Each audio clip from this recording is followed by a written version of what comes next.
let's jump into this. Wally Lockhart, did I say it right? Lockhart? Yes. Wally Lockhart the third. 25 awards, streaming in 60 different countries. First and foremost, tell us, man, how does it feel?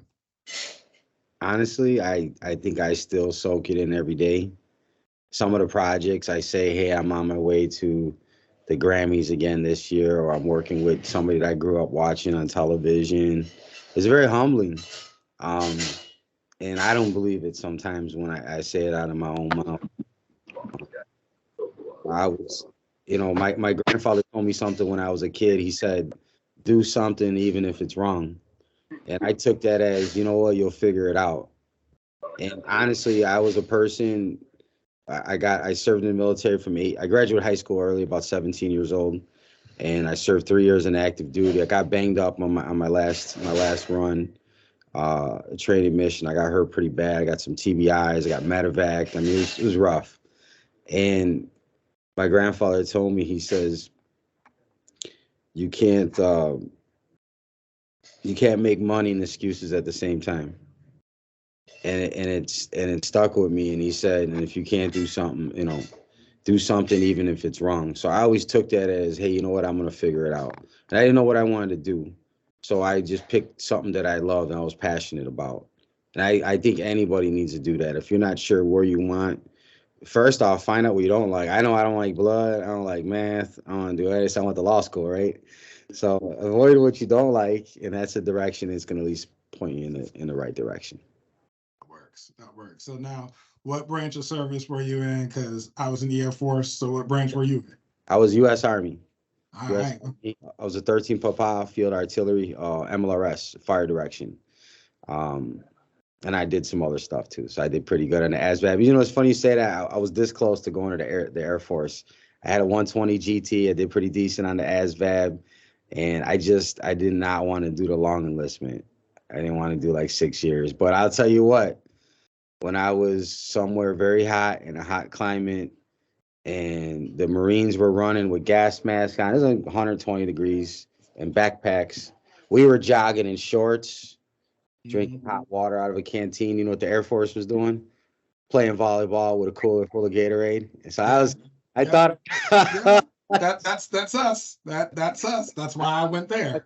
that day in the desert, but otherwise than that, I had a great time. So thank you for your service.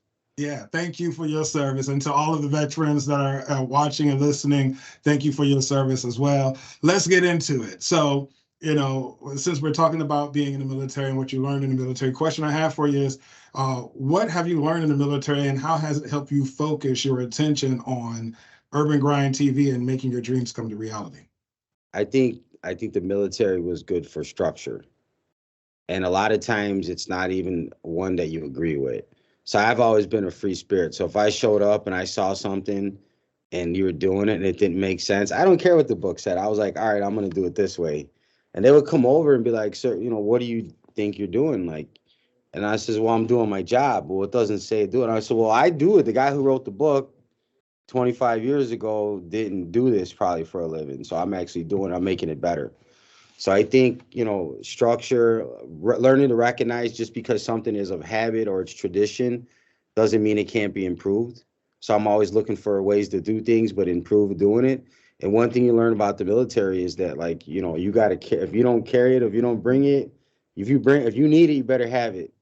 So it's about being resourceful at what you have. And I think being in media and entertainment in general, we need to learn to be resourceful with our network, with our resources, with our opportunities.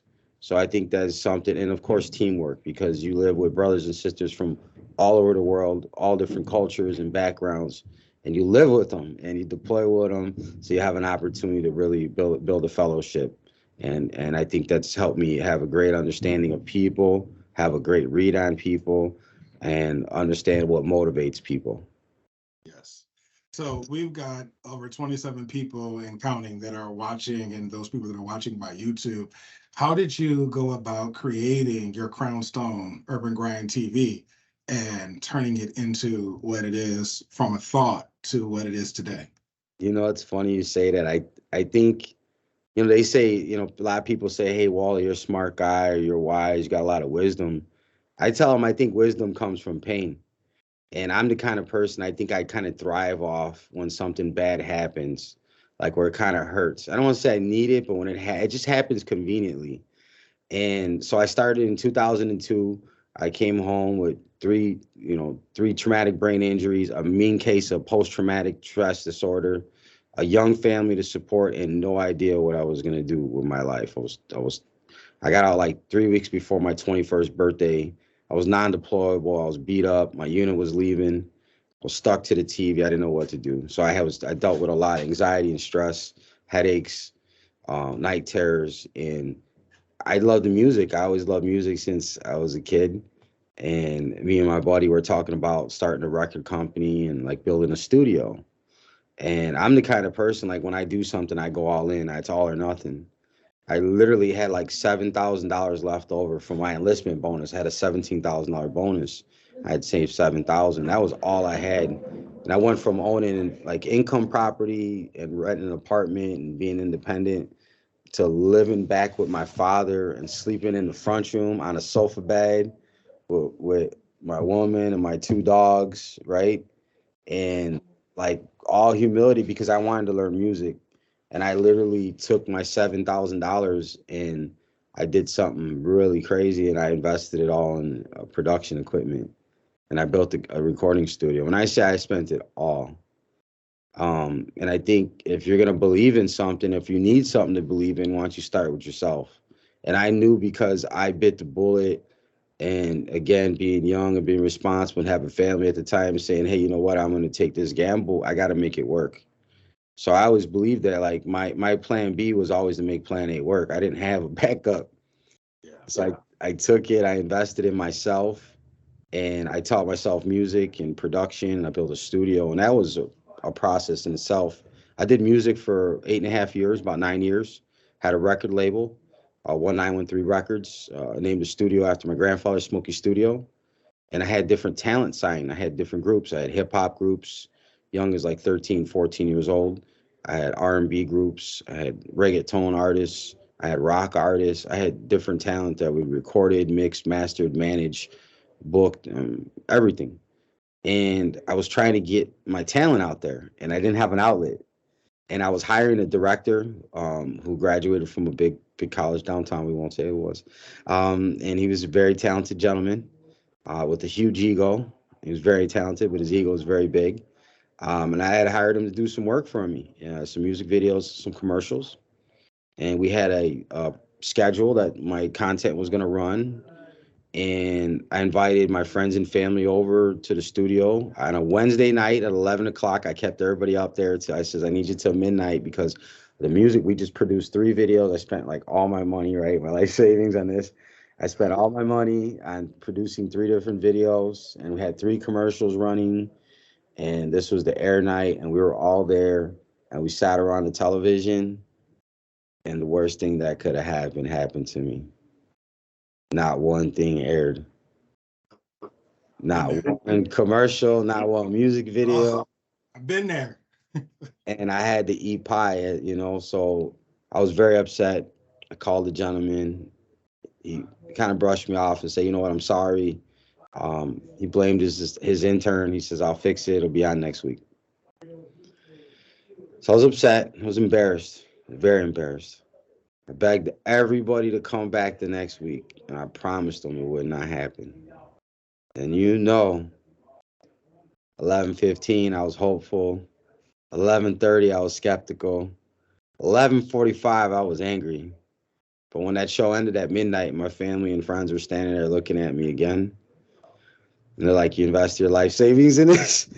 I was upset. And I don't know if I called him that night or the next morning, and I contacted him and I told him I'm going to start my own television show and I'm going to put you out of business because I don't like how you do business. There was no excuse for it. And he laughed at me. I mean, to this day, I remember that laugh. It was so wicked and cynical. It was a laugh and he was like, what do you know? And he knew I was a poor kid from Chicago. I'm from Pilsen, the inner city. My family's blue collar. My dad's a mechanic. My mom, was in the medical field. Nobody's in television. There's no celebrities. There's no doctors, no lawyers. Like, I don't even think I was in college at the time. I might have had a few credit hours, but he was like, I'm a big graduate. Like, what are you gonna do? And I says, well, I'm gonna do everything that you did wrong, I'm gonna do right. So what I tell people is that, it was a quote I heard. I didn't create it, but I heard it. It says, if you can't do great things, to do small things great. So what I did is I learned to master the small pivotal things that he did wrong, that I didn't like, that I didn't appreciate as a consumer, as a customer. I got great at, which was customer service and detail orientation. And I didn't have the big fancy equipment. I didn't have the college degree. I didn't have the background. I didn't have the connection. So I focused on what I did have. And that's what I want everybody to be resourceful and focus on what you do have. You got a great personality. You got a beautiful smile. Use it. That might be what it is to get you in the door. Nobody reads the resume. It's the person. So it was really out of like frustration that I needed an outlet. And I wanted to come up with an outlet. And I says, you know what, if I'm dealing with this problem, how many other people are dealing with this issue? How many other musicians and entertainers have a passion and a pride in music and they don't have nowhere to put it? So I came up with Urban Grind TV. I thought it was a perfect name because I felt like that's where we were. We were in the city. I want to talk about the culture and like a lot. When you're an entrepreneur, you're in media, you're in television. It's a grind. It's a hustle. You're a constant move. This is what we're doing. So I wanted to highlight that. And I thought there was other entrepreneurs and other people that were driven and talented like myself that I wanted to highlight and showcase. And again, what do I know about TV? I have my bachelor's degree is in criminal justice, and I have a law degree in entertainment law, intellectual property. So I don't have like a film and television degree. So like I didn't know, and that's what I'm telling you. Like the people that are listening, even if you're going to school, like I didn't know. So guess what I did? I picked what I love. I said, you know what? I'm gonna make a show about what I love. I love music, I like food, and I like comedy. So my show started out. I had a comedian, a musician, and a restaurant, and that's how we started out. And naturally, music kind of evolved and took over, and we had tremendous, huge people on the show. But like initially, you start with what you love. If you don't know what to do, start with what you love. So that in about it's been 14 years already, 26 seasons, over 650 1-hour episodes. We do a brand new show every Wednesday night, Urban Grind TV, and we've won 26 awards for production. We've had everybody from Snoop Dogg to the Jonas Brothers to Pam Grier. We got to hang out with the original Foxy Brown for a day and do TV and media with her. So tremendous experiences, and Urban Grind TV has opened up things now. I mean, it's paid for my lifestyle and my home and my living, but it's taken me places. It's put me in rooms and the conversations and people, like even what I'm doing today, that I would have never imagined and never dreamed if not for media. Because it literally, when you say how media changed my life, that is an understatement. And I didn't have any resources. I had my life savings. Some people are going to have more, some are going to have less. I had nothing. I built my recording studio and stuff. I built it above an auto body shop that was 1880s. It was built in the 1800s that my family had. It was like a place that storage that nobody even used or wanted. And I took it and I made it. Maybe you might start in a basement, you might start in a small office. Doesn't matter where you start, it's where you're headed. So I did television out of necessity because I wanted to put my people on. I was making videos. I knew how to produce. I knew how to make something. So I did it really out of necessity. And if I need it, then other people need it. And if you want to become valuable, then become a value to others. And I think that's why we've been successful. I like that. Can you say that one more time? If you want to. If you want to be valuable, then you need to be. If you want to become a value, then you need to be valuable to others. Somebody write that in the quote down there, because that is priceless.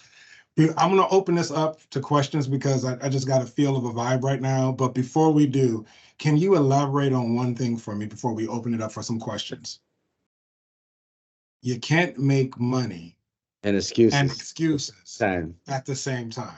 Yes. Can you elaborate for that? And after you elaborate, we're going to open it up for questions. So for everybody, after he elaborates on this, get your question in your mind. You get one question. Make sure you're ready to introduce yourself, ask your question, stop talking so he can answer, so we can get a lot of people ready. So, Wally, you can't make money and excuses at the same time. You're going to get one or the other. So I had a gentleman I spoke to on the phone. He told me he was a musician, he was an entertainer. He was telling me about, you know, he's really wanted to put some music out, and you know, he was the best. He was really passionate. He felt that he would connect with the world. He's gonna light the world on fire.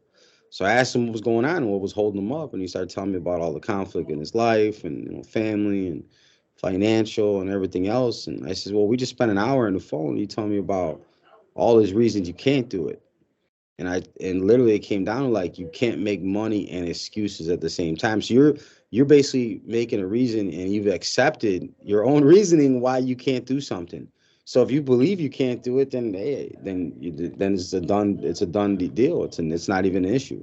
You have to believe it. So like when it comes down to it, it's like you want to make money. Do you mean you got to make sense? You know, a lot of people I tell in business, I say make it make dollars and make it make sense for me, because a lot of times the greatest opportunities, from even meeting you know, Ruth, to other people and becoming part of the Recording Academy, the Grammys, being a member on there. I did volunteering, doing something on my own time to contribute, to give back to the culture, you know, be a culture creator, a culture contributor, you know, a champion of the culture. And those are the best opportunities. A lot of times I'll meet people and you give them an opportunity to say, well, how much am I going to make? Listen, if you're only in it for them few dollars, you're going to spend that money that you make for that thing. You got to think about the relationships and the real stock that you're gaining. You need equity in the situation and equity in relationships, because the people that are in your class, the people on this call, the people you graduate with, those are going to be the same people you're going to compete with for jobs. There's going to be the same people you're going to see at the same interviews and the same opportunities. So you might as well have a network, because that might get an opportunity to have a job. He might hire you. You know, you might have opportunity to collaborate, because this industry is very small. And the higher you get up, like just like a pyramid, the smaller it gets. So you got to have it tight. So you want one or the other, money or excuses. Like you want to make progress, and it doesn't always mean monetary, but something of value. I love it. All right, so we're about to open the floor up for questions. The way we're going to do this, you see this feature. If you're looking at my screen, hit your raise hand button like this, and we will be able to call on you. So right now, if you have a question, hit that feature like this, and you will see the hand pop up, and we are getting ready to call you. So let's go to our first person. We got David. Is it Castellanos? Castellanos? Did I say it right? David. Can we unmute David? David, you good?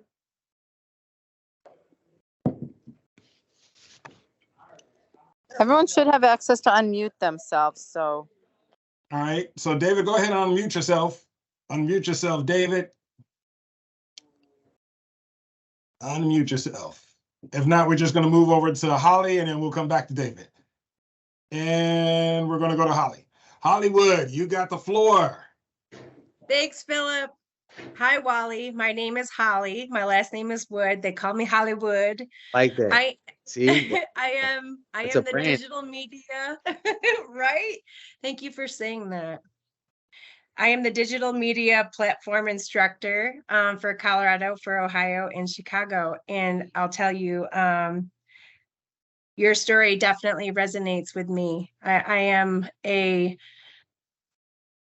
follower when it comes to perseverance. And when you said you gambled everything on buying all that equipment and waiting for life to show you that role, right?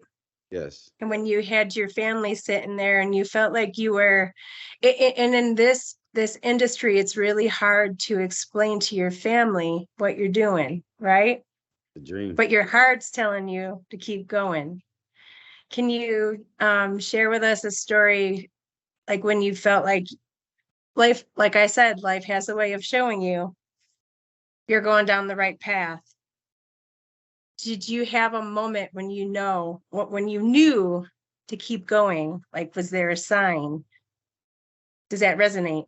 I think I've been tested so many times in this business, and I really walk, you know, not to get spiritual, but I really walk by faith, not by sight. You know, Mark Twain has a quote that says, success is a combination of arrogance and confidence. And I like to think of myself as of ignorance and confidence. And I like to think of myself as ignorantly confident. I'm ignorant to the stuff that I don't know, and I'm confident that I can handle whatever I have to do to make it happen. I had an event. I've been, this last year, this is the first year I've not done South by Southwest, which is like one of the biggest music and film festivals in Austin, Texas. They have a 2-week thing every year. And for the last 8 years, I usually rent a venue. I have 2 stages. I throw an 8-hour concert and do a big event. Last year, I gave away a $10,000 distribution deal and package. And I usually do it really big. I have different DJs from like Shady 45 and FM stations that come DJ, and we do a big event. Not last year, but earlier in my career, like I said, I've been doing it 9 years. So maybe the second or third year, I remember I would bring a big crew. I'd bring probably 15 people. I'd pay for everybody, rent the house, the vans, all the stuff, take everybody down. But boss, my dream. So one year I remember I paid for like the venues. I mean, it's $10,000 for the venue, right? So you're selling slots to raise money. I paid the deposit on the venue. I think I had half down. I booked the Airbnb and the car and the gas, and I had stuff budgeted. And I remember I remember leaving Chicago, and we would drive because we couldn't fly everybody. It was an 18-hour drive. And I remember like doing the math in my head, and I was like, I'm $1,500 short. Like, it was like 2 days before the thing, and I'm like literally driving to Texas with my crew to like pay for the venue. And I was like, I'm going to sell the slot. Like, I don't know how, but like somebody's going to buy this slot. And I just knew I had confidence. I was like, I'm going to make it happen. The show's going to go on. And you know what happened? Instead, I needed to sell like at least 2 slots. One guy called and bought 2 slots. He bought an afternoon slot and he bought an evening slot. And it put me over. I think it put me up like $500. And I told my friend that, and he goes, well, you only made 500. I said, no, you don't understand. Like, yeah, I made money. First off, I thought I was going to lose. So it's all how about you look at it, it's perspective. And I said, secondly, I threw an amazing party that everybody, I've had Bushwick Bill, I've had Charlie Baltimore, I've had RCA Records, I've had Leor Cohen, like who's the president of YouTube Music, come to my show. I've had Bushwick Bill show up to my event and say, can I get on stage? There's a hip hop artist called Uncle Murder. There's like from New York. I've had just big legends like walk into my event in South by Southwest and say, can we get on stage? And I'm like, let them get on. So I think those are the opportunities I live for, is just having that blind faith. Is like, man, I'm ignorant because I really shouldn't be driving if I don't get all the money. But I'm confident that I'm going to make it happen because I really believe in myself, and I believe in my purpose and what I'm here to do. And that's to help other people be successful and inspire people with my stories. And if I got on here and tell you I'm great and I won these awards, that's cool, but it's nothing that's going to help anybody on this call. I want you to know, like, I'm doing this interview with a dislocated shoulder. Like, I'm in pain. I'm hurt. You know what I mean? Like, I spoke at Illinois Media 2 weeks ago. At the Lombard campus. It was the event where they closed and they were moving. I was in the intensive care unit the day before I signed myself out. I had a seizure, and I found out I had a brain bleed. So I was bleeding on the side of my brain. I had a kidney hit because of the muscle damage and stuff, and evidently I dislocated my shoulder when this happened. But and I signed out, and I was focused, and I was there with a suit on, smiling, and I did my talk. Because I really felt I have a message thing. I have something to deliver, and that's more important than, sitting there and saying, hey, I don't feel good, or I can say, hey, I feel bad. That's a great reason to call and say, hey, you know what? I can't make it. Sorry, Phil, I'm in pain. But listen, if you don't show up for stuff in life, it's never going to happen. And if you want to be an entrepreneur, you want to be a business owner, you want to just be a good worker and get promoted, life happens by results. And that's where you can't make money and excuses at the same time. You didn't get the results or you're not. And you're going to have to work through it. And if you're a parent, like me, I have a 9-year-old son. There's no excuses. I'm not going to let my kid down because I'm tired. I worked 18-hour days for 18 years to get where I'm at. I don't know a balance. And if you're in this industry, it's going to be very hard to get a balance, and depending on how long you want to give to reach a certain point. I'm 41 years old and I'm retired. So this is what I do. This is my retirement passion. This is what I do. A lot of my friends that thought were laughing at me and thought, how's that little studio going, as I was building it, and they were having fun and they spent their 20s and 30s like having a great time, where I spent it building my business and investing in myself and in my businesses. And now like I've had them call and ask me for jobs because they said it looks like fun when you do it. Like you get to travel and get to live your dreams, but you got to lay the groundwork. And and you gotta sacrifice before you get the success, and there's just no other way before about it. You got it. There's a cost to everything. You gotta be willing to pay it. So I think that was one time where I went on blind faith, a prayer and a dream, and it worked. Love it. Thank you so much, Hollywood. Let's go to let's try Sebastian. Sebastian Wolf, you available? Yes, sir. How you doing tonight? Excellent. You got the floor. Go ahead and introduce yourself and what's your question? Awesome, sir. My name's Sebastian Wolf. Similar story to yours. I'm only 21, but I just opened the first and only music studio in Ashland, Ohio. Nice. Sorry for my voice, by the way. We had a live performance here last night, and they had me join their metal band, so my voice is destroyed right now. But one thing I just wanted to say to you: your talk was incredibly inspiring and thought provoking. However, achieving success, like you said, it's not always easy. There's setbacks, there's failures. It's just a part of the journey, right? And I know you kind of shared on this a little bit, but can you share, like, specifically with your music studio, what your biggest failures and challenges were and what you did to overcome that as a venue holder or owner or like a studio owner? Two parts. I had a partner that I worked with that I took on a mentor, which I think is very important in the business. It's a guy who has about 15 years my senior. He was a veteran as well. He had served in the Marine Corps. It's just somebody I looked up to very well. And we started to work. We worked together for about 5 or 6 years. I built a lot of faith and trust in him. Unfortunately, he turned out to not be a trustworthy person and not be somebody that I would continue to do business with. So like I had to take a step back and I had to separate. So when I lost a producer, I lost a business partner, and I lost a lot of knowledge and support. And that was like maybe 5 years in. Now I'm 21 years in. Now as late as maybe 3.5 years ago, I walked away from a situation that I had put together just because I didn't feel right. And I had built out a 5,000 square foot production facility out in Cicero and kind of did a layout on a building, and I collaborated with somebody and they did very loose. And I always have I have 4 rules. I stole it from Six Sigma. They have the 3 Ps, people, process, and product. Well, I have 4. I do paperwork, people, process, and product. But this was the one time that I did not want to do paperwork because I didn't want to be tight. I wanted to see just kind of where it goes. And I believe if you're going to try, like if you're going to fail in life, fail fast. So I said, you know what, I'm going to give this thing a shot. I'm going to go in, I'm going to give it my best. And if it works, it works. And if it doesn't, I'll know when to walk away. So I tell people that, you know what, it might be scary, you might not know, but try it. And if you're going to fail, fail fast and then move on with it. What's really cool about you saying that, Wally? Two more things, and I'll let you move on here. One thing. You get one thing. You get one thing. Oh, I apologize. Yeah, I'm sorry. I was just responding. I apologize. Go ahead. Go for it. Go ahead and make the comment. Oh, you're good. I was just going to say, I actually have a tattoo that's similar to what you just said is my first tattoo. It says, failure to me is one step closer to success. It's how you address it. Absolutely. I appreciate you, Wally. Feel free to follow me on Instagram if you want, man. CEO Bash. Thank you for your time. Amazing. See, good plug, man. Good plug. And congratulations on the business. Thank you, sir.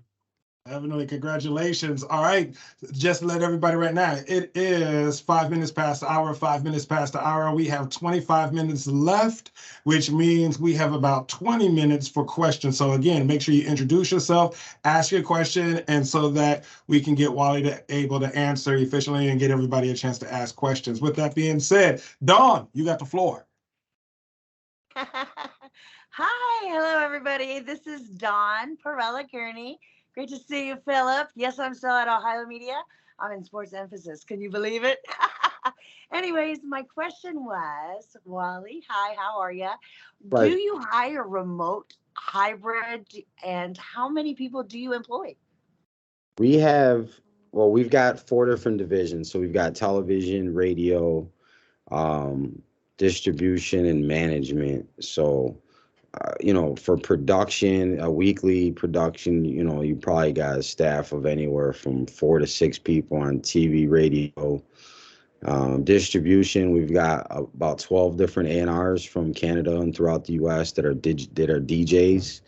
Oh my goodness, you're a whole corporation. Oh, no, That's awesome. but what you got to understand is like this business is not about employment. This it's not a thing. If you're looking for a paycheck, you're in the wrong business. Absolutely. I agree. Very remedial. You're going to be stuck. You're going to be boxed in. What you want to create is opportunities. So a lot of people's opportunities that, they might work 1 day a week here on production. They may work 2 days here. So it's not like it's a thing where you're going and like punch a clock. It's not standard. This whole business is not built like that. So we have different people. So you have an A&R that might sign an artist. They're really excited. They find a talent. Now they're the A&R now they're the project manager. They're going to work with the artist throughout the release and throughout the distribution process. So that's not punching a clock. They're gonna create some publishing money on the end, which is going to be a residual income. So it's a totally different thing than what a person may think that there is like a job. And now you can get jobs in television and radio, and that's totally fine. But I like kind of I'm an executive producer. So I like to kind of overall see the vision of it. So it's not really necessarily employing people, but I feel more excited about creating opportunities for people. Awesome. Thanks for that. Boss. I'd rather be someone's mentor. And more recently, I find the value more of being their business partner. I don't want to be your boss. Love that. I'd rather be your partner. Let's make some money together. Thanks for that. Thanks for that. Have a great night. You too. Thank you so much, Dawn. Is it Greedy? Is that the name? Did I say it right? Yes, sir. All right, Greedy, you introduce yourself and what's your question? How you doing? Well, my real name is Josiah Crenshaw, but I go by Greedy. I graduated from the audio emphasis program. My question is, when will it be the wrong time to look for opportunity, or when will it be the wrong time to accept opportunity or look for opportunity? Oh, so first off, congratulations on completing the program. I think, it's very important that when you start something that you finish it. So congratulations on seeing it through. I think that's a great question because first off, there is no wrong time for opportunity. The opportunity is always going to be there, but it's going to be a very small window. And it might be that day you got a headache, or your stomach don't feel good, or your girlfriend's mad at you. Those are going to be the days that opportunity knocks. And that's when you find out if you really want it. That's when you get a gut check because you showed up and you played with it, right? When they say, a basketball player, he plays with 100-degree temperature, that's your passion. And that's why, unless you're passionate about this, unless you love it, don't do it. Don't waste your time. You're in the wrong game because I'm going to outperform you. I'm going to beat you every time because I'm passionate about it. He was top 5 at one point, and the Ravens got zero credit for that. Marquise Hollywood Brown was the best clapback towards a weapon that the Ravens had given Lamar in the time he had been there. And I got it. I got the mute. All right. So, sorry about that. Sorry about that. All right. So, good question. And we're going to go to, is it Mondrio? Yes. All right, go for it. Introduce yourself and ask your question. All right. Yeah, I'm Mondrio Roper, and this just real quick from Akron, Ohio. I wanted to, when you said that, because I've always lived with that. We worded different, but you can't make money and excuses. My biggest problem, and it's just if you got the advice for it, and I ain't even got to say nothing after. How do you do that when you live with the everybody eats concept? Everybody eats concept.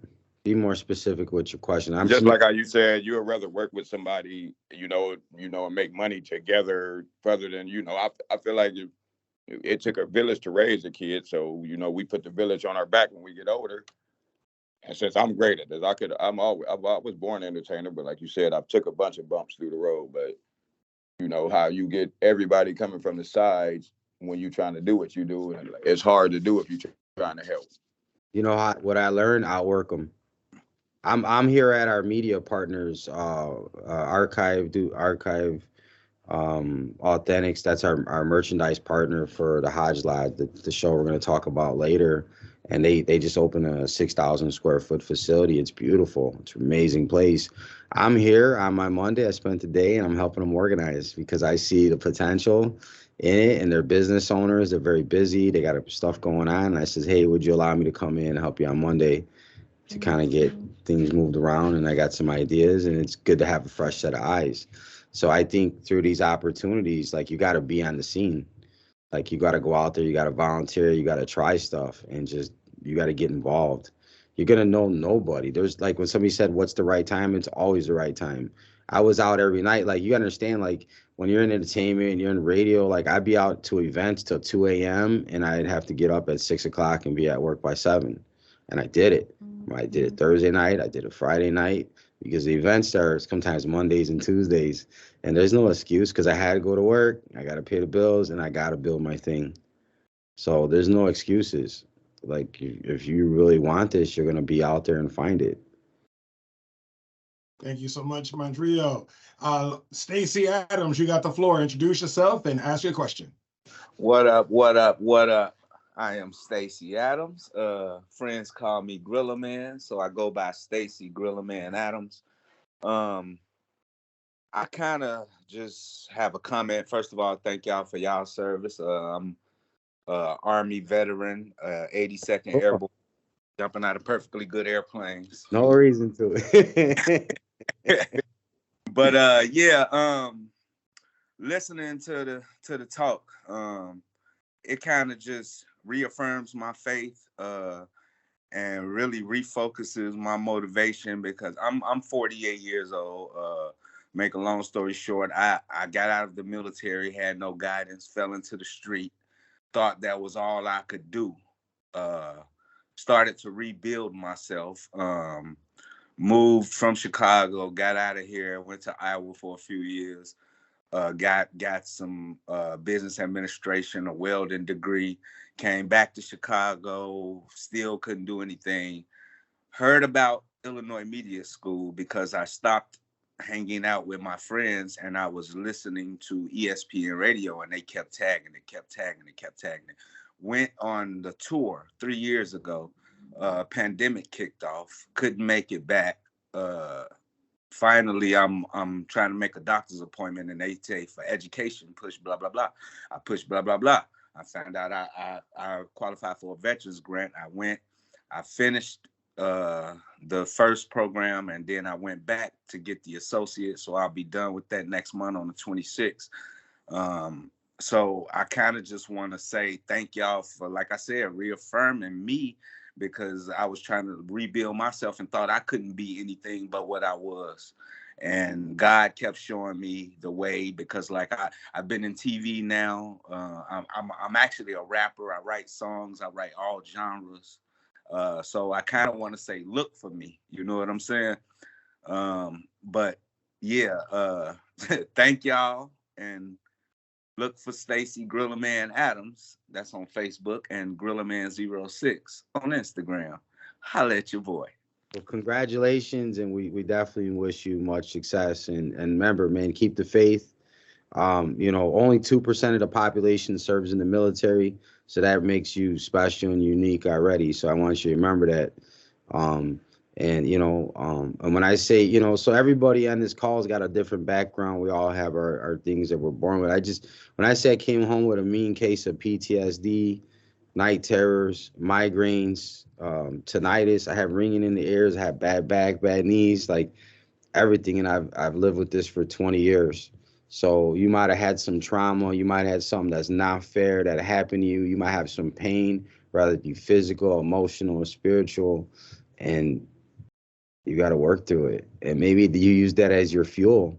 Use it to share. If you suffered and you went through something, don't be greedy. Share it with the world, so you might save someone else. Yeah. Pain. So use your wisdom. Thank you for your story. Thank you. All right. Thank you, Gorilla Man. Edith Rodriguez, you got the floor. So it's Ruby Rube. Edith is my grandma, my government.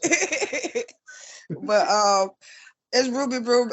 I got a little radio show. It's Ruby Rube Elevations. Mine's is really confirmation too, because you definitely I'm going. It's just like telling me I'm going down the right path because I'm in the midst of building a restaurant myself. And yo, let me tell you, I was a Brooklyn girl from the hood. You feel me? With nothing. So everything you said is like, yo, it's coming because I got the radio show, I got the restaurant, so it's confirmation. I appreciate you for your loyalty, your humbleness, yo. I appreciate it. Thank you for the confirmation, cause yo, I'm headed there, yo. Thank you. I love Brooklyn. I'm actually executive vice president of a label called Kings County Media Group, and it's owned by the legendary Jonathan Jazz O. Burks. He was the mentor to Yes, yeah. I heard of that. And to the Marcy Projects, we got to shoot a song called MARCY in the building that him and Jay grew up on, and we actually went and knocked on the door, and we got to use the apartment that he grew up on, and it was like all original. So I love Brooklyn. I like the Brooklyn Chop House. I got a few spots that I love New York. So thank you for that, yo. Salute to you, man. Thank you so much, man. No doubt. All right, Robbie Miller, you got the floor. And we have we have 7 minutes left, so make sure we get those questions. Go for it, Robbie. How you guys doing? I'm Robbie, and I'm a student at the Ohio Media School. I'll be finishing up my last month at the end of this month. My question to you, you kind of mentioned you experienced adversity through your pain, or you grown from adversity through your pain.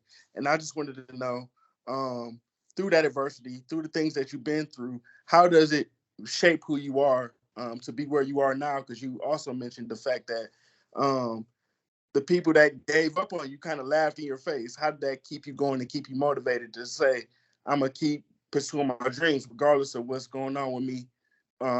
Regardless of that, to still focus on my dreams and follow my passion. I think it's really owning your purpose. And when I started, I wanted it for us, and I had all these dreams, and I had this vision that it'd be me and all my friends, and we would all put in on it. And then you find out who's really serious and who's passionate about things when it comes time to do work, to pay bills, and invest time or money into something. And then you find out who's committed and who's serious.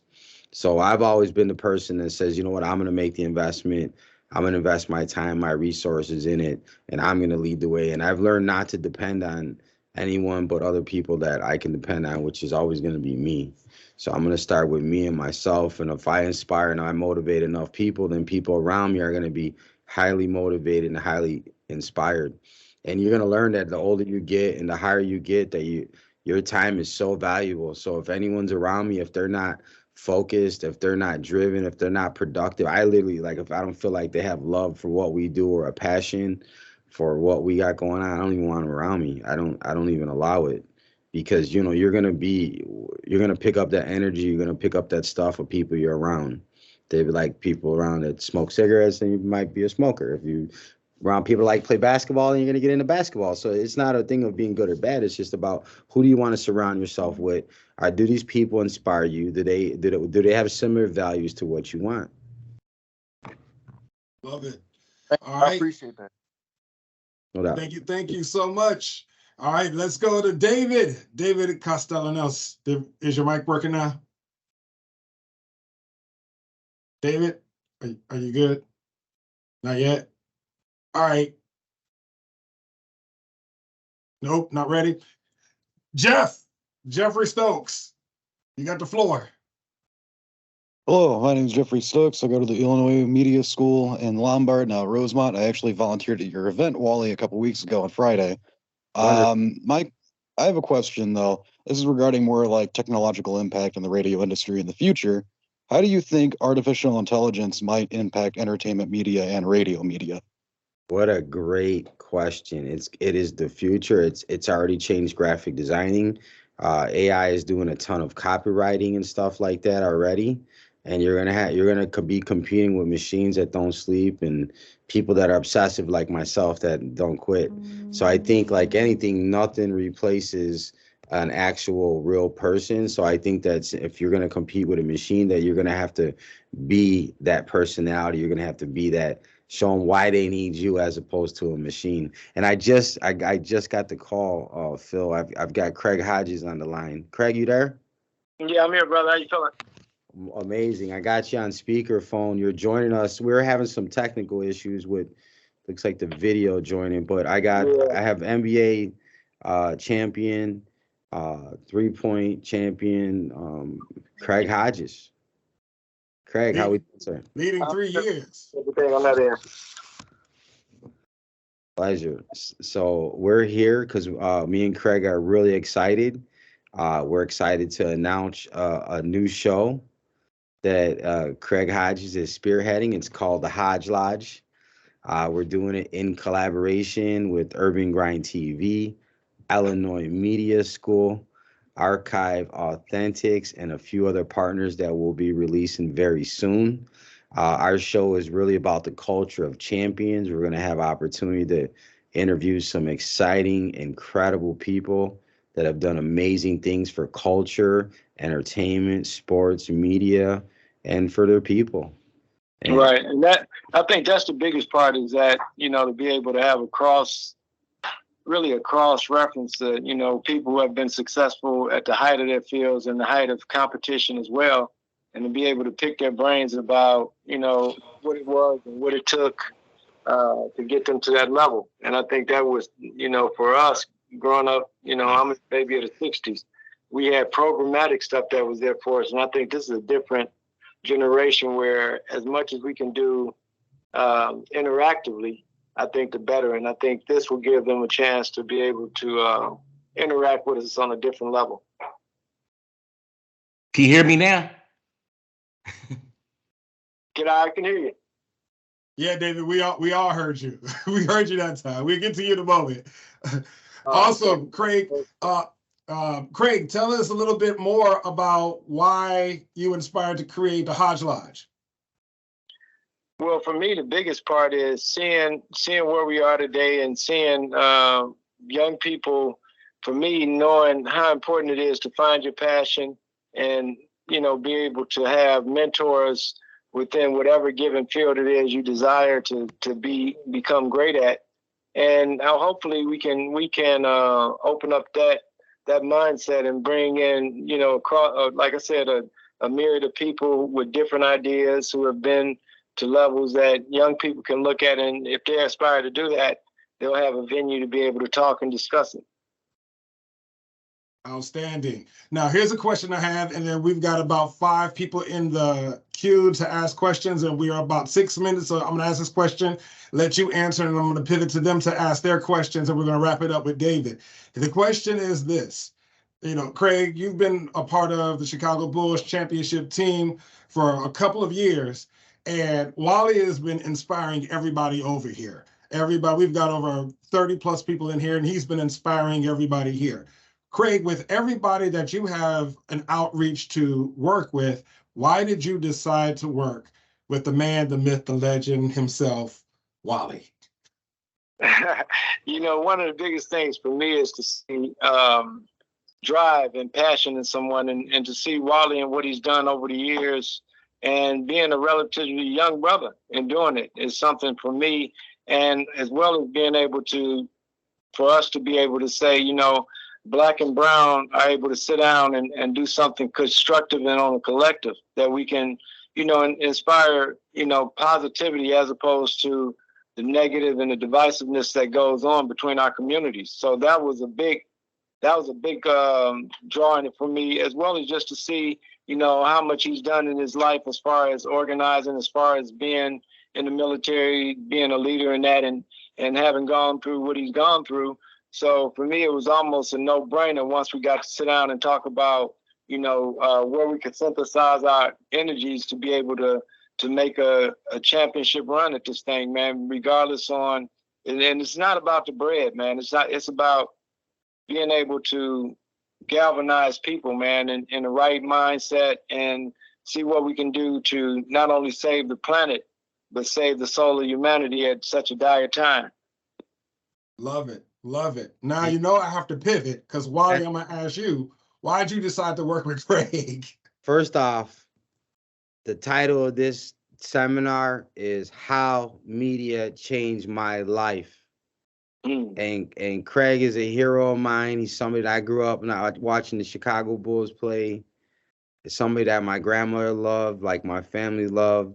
I wish that they were here. They could share. They're here with me in spirit. And that is how media changed my life, because I just started out doing something passionate about, and to hear words like that about myself, to be recognized from somebody that I look up to, somebody of a championship caliber, is humbling and just amazing. So that's how media changed my life. I hope that inspires You know, somebody. and I didn't realize what the topic was of discussion, but that's when I think about 1978, going to Long Beach State and being on campus, and for the first time seeing a class termed mass media.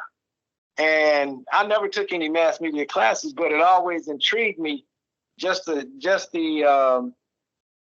topic of mass media, and seeing the control that mass media has on the masses and how it relates. So when we talk about how media affects your life and how media can affect your life, when I look at, going to the White House in 1991, writing a letter to President Bush, and having the media control the narrative, control the spin, whereas now Colin Kaepernick and Kyrie, they can do that thing, and they have the platform of social media to immediately back them up.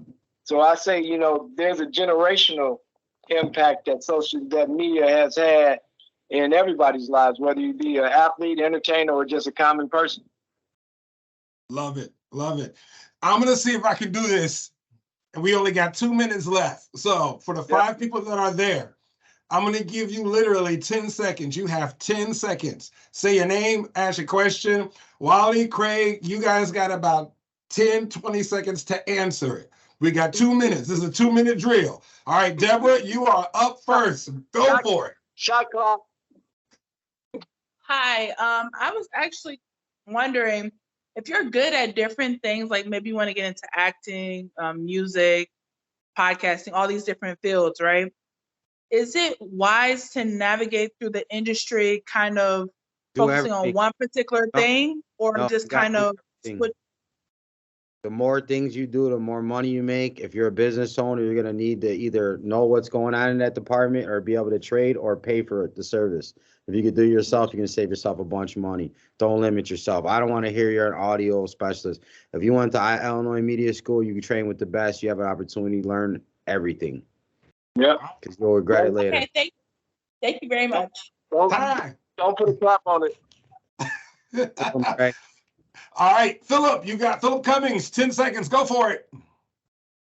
You know what? I'm going to make it real easy. He answered my question already, so I'm good. All right, that was easy. Lorena Wilson, you got 10 seconds. Go. Hi, Wally. I also let you know that thank you for your service. I'm in the military right now. And my question, so my passion is media, but I don't want to get into corporate. So how can I be like an independent media personality? Should I start with podcasting or YouTube, or Be a brand and use every available outlet. Be a And brand. Go ahead, Craig. And company along with that, whatever you can find, whatever you're good at within that context, hone in on that, because it's somebody else that will want that service. So find out what it is that you have that's somewhat unique to the marketplace, and go ahead and brand it, like Brother Hood said. All right, Will Johnson, you got 5 seconds. Go for it, Will. Go for it. 5 seconds. Hey, how y'all doing? I'm from Ohio Media School. I want to commend Craig Hodges for what he did. It wasn't a social media thing out there to back him up, but I commend him everything he did for You have 5 seconds. Okay, I'm done. I'm sorry. Thank you. I appreciated the seminar. I appreciate you, brother. Appreciate you. All right, and we've been trying to get David to ask his question for the last half hour. David, are you there? Yo, what's up? It's the World Prophet. Love y'all so much. Urban Grind TV. Craig Hodges. Look me up. The World Prophet just did a song with Reverend Jesse Jackson. I'm a rap artist from South Chicago. We love you. God bless you. And look me up one more time. All right. And we have successfully got through all of the questions. Way to go. Wally, it's been a pleasure rocking it with you. Craig, it's been a pleasure rocking it with you. You late, man. You late. Oh, wait. I'm jumping in, Philip. I'm jumping in because I'll play with him. Guess what? You're on fire, fellas. I'm not so sure. We should have another hour of something here, but Craig had a hard time getting on, and I know the guys would hang on a few more minutes. You know, if there's anybody else with a question. It's not a problem. Yeah, let's do it. Okay, well, all right. So we're gonna open. What's our time, Linda? What's our time? I think, you know, open another 5 minutes if you would like. All right, another 5 minutes. We still gonna do the 10-second drill. So say your name and ask your question. Let those hands fly up. We're gonna get to as many as we can in 5 minutes. Let those hands fly up. Hands fly up. We're gonna give you about 15 seconds. Craig, man, how you feeling over there? I'm good, man. I'm out here on the West Coast. My baby boy had his 11th birthday on St. Patty's Day, so I've been out here. We've been golfing and kicking it and doing this homeschooling thing. All right. Wally, how you feeling? I'm blessed. I'm really excited. We're prepping for all the pre-production for the Hodge Lodge Radio coming out in collaboration with Illinois Media School. So we're getting excited, just doing all the behind the scenes work. All right. So we've got people popping in. All right, Sebastian Wolf, you got the floor. You've got 10 seconds. Ask your question. Stop talking so they can get to it. Sebastian, it's on you. Fantastic, sir. I'm going to hurry up and get through this. I just wanted to say, Wally, I really do appreciate your time. I say this in not so much a fan way, but more of a entrepreneurship way. If there's any way that you could reach out to me or follow me on Instagram at CEO Bash, I just want to talk to you personally, see if there's any way that I can maybe have an opportunity to grow myself. Shoot me a DM, Urban Grind TV. Yes, sir. I'm doing that now. Awesome. Thank you so much. All right, Jeffrey Stokes, you got the floor. 10 seconds. Hit it. Hi, me again. I'd actually like to do the same thing, maybe like hopefully work with you. I do need studio hours in school, and I'd like to build myself in my career. I do have a question, and my question is, how like using the internet, like how do you like gain a following? Like how do you build your following? Do something that's interesting. Craig said it something earlier. If you're really good at something, if you're unique, if you're passionate about something, there may be other people that are similar to it. So the first thing is find those communities, find those websites, blogs, where those people meet, and become a part of that community. One of the things I want to say to everybody that's listening, whether we want to believe it or not, we're all salespeople. And when we leave the house, we're selling ourselves either in a positive or negative manner, and I think that we want to make sure that if you can figure out, for me, it was finding my passion earlier. And I think, the earlier we can find it, the more we can go ahead and train ourselves in it. And I think that's one of the biggest things is so much has been put on fear. Let's get out of the fear of, exploring who you are and what's capable for you on your own potential, not about what society says should or shouldn't be, but there's something inside of you. Make sure you try to get to your center, and then you can jump from that base as opposed to outward influences trying to direct you where they think you should go. And remember, why everybody that's gonna say, "Hey, I want Wally, want to talk to you, I want to reach out." The reason we're on this call is not just to tell you how media changed our life. The reason Craig took time away out of his busy schedule, away from his family, is that Illinois Media School graduates, alumni, we are looking for help. We are needing help to work on the Hodge Lodge Radio. So they have to reach out to either Ruth or Dustin, and they will help facilitate that. But we are looking for more active people. We just had a meeting with the team over the weekend, and we've got additional positions that fill. Some are going to be in person. There are possible for some remote stuff. So, but I'm going to tell you, if you tell me you only do one job and I talk to someone else and they do 4, I'm taking a person that does 4 jobs. So be the person that does 4. So seriously, there's 30 something people on here. I expect at least 10 resumes, 12 resumes that want to work with it and want an opportunity to do something amazing with the gentleman of a champion caliber. And I'm co-hosting the show, and I'm just honored to be a part of the conversation and to be a spectator. So we need your help, Illinois Media, alumni, current students. This is your opportunity to get involved and work with the man, the legend himself.